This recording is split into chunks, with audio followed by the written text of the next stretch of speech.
कभी सोचा है कि जब कोई व्यक्ति कहता है कि उसे किसी ने नजर लगा दी या उसके ऊपर काला जादू कर दिया, तो असल में उसके दिमाग में क्या चल रहा होता है? या जब किसी जगह पर भीड़ ये मान लेती है कि वहां देवी प्रकट हुई है, तो क्या सच में कोई अलौकिक शक्ति उतरती है या वो भी इंसानी मस्तिष्क की कोई रहस्यमय चाल है? आज के इस युग में जब विज्ञान ने ब्रह्मांड के सबसे सूक्ष्म कणों तक झांक लिया है, तब भी इंसान का सबसे बड़ा रहस्य उसका अपना दिमाग है। और ये वही दिमाग है जो डर को देवता बना देता है, विश्वास को चमत्कार बना देता है और भ्रम को सच्चाई का रूप दे देता है। न्यूरोसाइंस यानी तंत्रिका विज्ञान अब हमें ये समझाने लगा है कि जिन चीज़ों को हम सदियों से अंधविश्वास कहते आए हैं, उनका गहरा संबंध हमारे मस्तिष्क की गतिविधियों से है। जिन घटनाओं को हम आत्मा, भूत, देवी, देवता या ईश्वर का खेल समझते हैं, वे अक्सर मस्तिष्क के रासायनिक और विद्युत प्रतिक्रियाओं का परिणाम होती है। ये विज्ञान अब ये बता रहा है कि चमत्कार बाहर नहीं होते, वे हमारे दिमाग के भीतर घटते हैं। मान लीजिए कोई व्यक्ति कहता है कि उसके शरीर में देवी आई है, उसकी आवाज़ बदल जाती है, उसका चेहरा लाल पड़ जाता है, उसकी आंखें तेज चमकने लगती हैं और वो अजीब हरकतें करने लगता है। लोग कहते हैं ये दैवीय प्रभाव है, लेकिन न्यूरोसाइंस बताता है कि ये एक डिसएसोसिएटिव ट्रांस स्टेट है। इस अवस्था चेतना विभाजन की स्थिति में चला जाता है। उसका टेम्पोरल लोब और लिम्बिक सिस्टम असामान्य तरीके से सक्रिय हो जाते हैं। ये वही हिस्सा है जो भावनाओं और यादों को नियंत्रित करता है। जब कोई व्यक्ति लंबे समय तक धार्मिक माहौल में रहता है या मानसिक दबाव में होता है, तो उसका मस्तिष्क उसी भावनात्मक ऊर्जा को इस रूप में बाहर निकाल देता है जिसे वो और समाज देवी प्रवेश समझ लेते हैं। अब आते हैं भूत, प्रेत या आत्मा का प्रभाव पर। यह विश्वास शायद दुनिया का सबसे पुराना अंधविश्वास है। कोई व्यक्ति रात में डरावनी आवाजें सुनने लगे, अकेलेपन में किसी की मौजूदगी महसूस करे या खुद को नियंत्रित ना कर पाए, तो लोग कहते हैं उस पर भूत सवार है।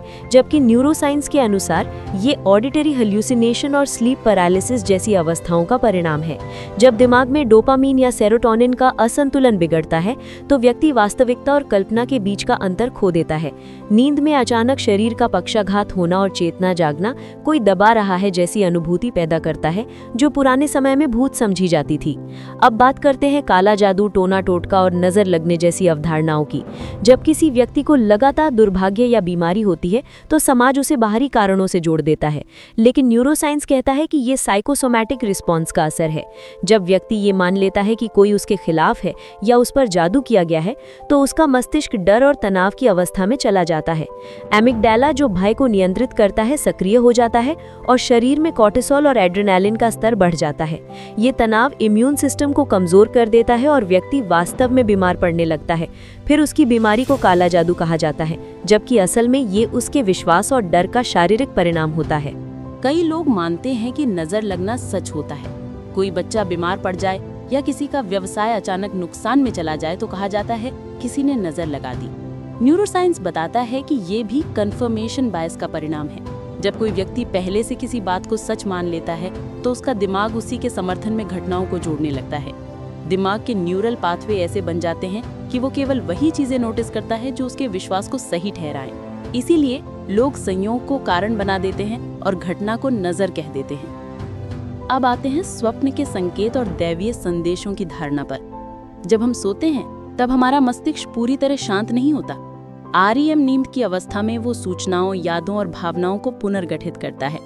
इसी प्रक्रिया में सपनों के रूप में कई प्रतीक उभरते हैं। मस्तिष्क हमारे अवचेतन विचारों को चित्रों में बदल देता है।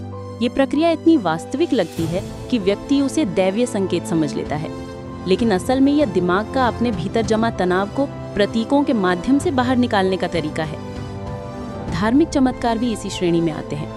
जब कोई व्यक्ति किसी मंदिर में जाकर अचानक ठीक हो जाता है, तो उसे चमत्कार कहा जाता है। न्यूरोसाइंस कहता है कि ये प्लेसिबो इफेक्ट है।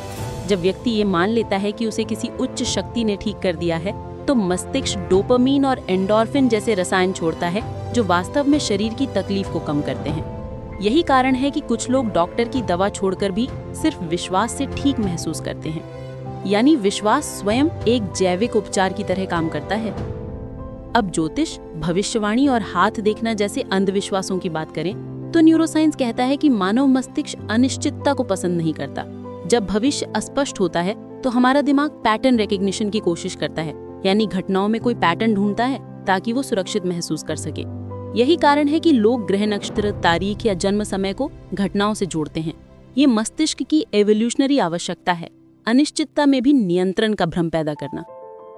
चमत्कारी बाबाओं और संतों के प्रभाव को भी न्यूरोसाइंस के दृष्टिकोण से समझा जा सकता है।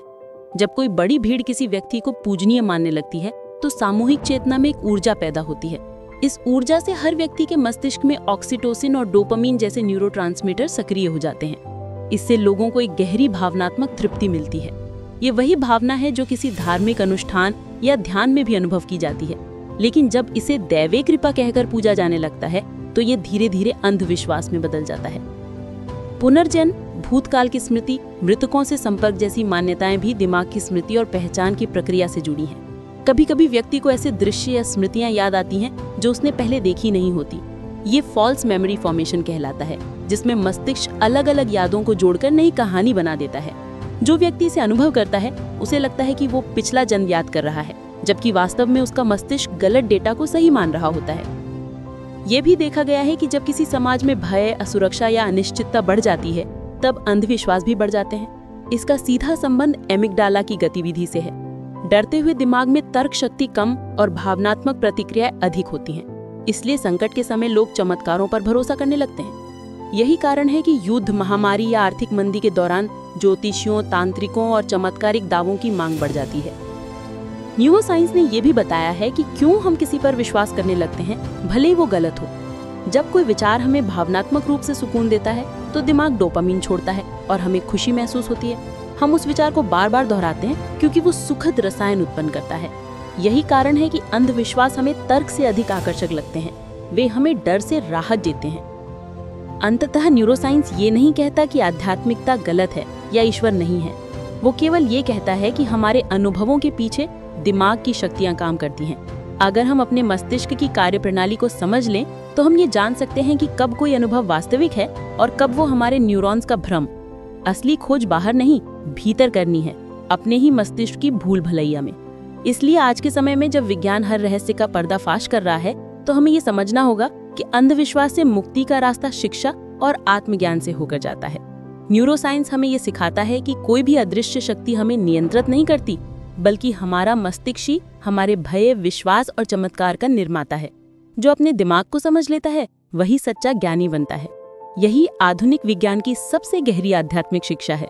ईश्वर बाहर नहीं, चेतना के भीतर है, और वही चेतना विज्ञान की भाषा में न्यूरॉन कहलाती है।